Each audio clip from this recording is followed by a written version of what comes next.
Welcome back. What we're now going to do is go into our settings area, and then we're going to move to the options tab. Now these options will change based on particular times in your business as well as your particular parameters. And so you'll see here that you have systems that you can set based on how you want to do business. For example, you have custom order requests, which you can enable. You can enable gift wrapping. You can also enable offer gift messages for your product. If you sell to individuals in foreign countries, you can do automatic listing translation.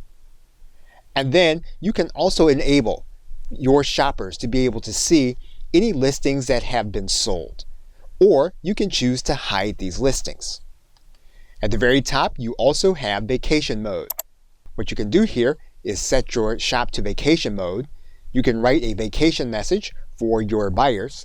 And you can also write in an auto reply just in case they send you a message while your shop is on vacation. At the top, the next tab over is Web Analytics. And basically it's here where you can set up your Google Analytics account to work with your Etsy shop. So if you already have a profile at Google Analytics, what you'll need to do is to set up a web property inside of Google Analytics. If you don't have one, you can click this link and set up a profile at Google Analytics, which is free to use. What you're going to do is go into the admin area in Google Analytics. You're then going to click this button that says Create a Property.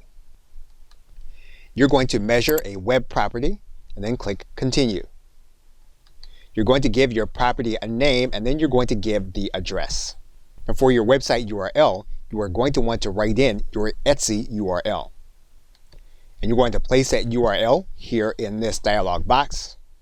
Now you're going to have your website URL in here in the property. Now one thing you're going to want to make sure is that you don't have HTTP in here. Otherwise it's going to show invalid URL.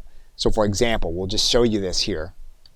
If you type in HTTP or HTTPS, this is going to show us invalid. You're going to need to make sure that you don't have it in here so that you can complete the process of setting up your Google Analytics account. Once you do that, you'll then click Create. You'll then want to get the unique tracking ID. You'll want to copy it and then head back to Etsy.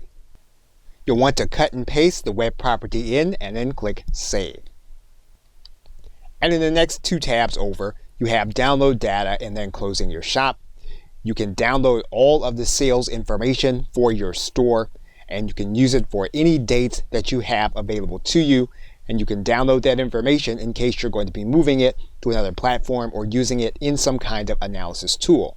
In order to close your shop, what you can do is take care of any balance that you have outstanding. Once you've done that, you will then be enabled to close any of your listings and then take your store offline. Okay, so with that, thanks, and I will see you in another video.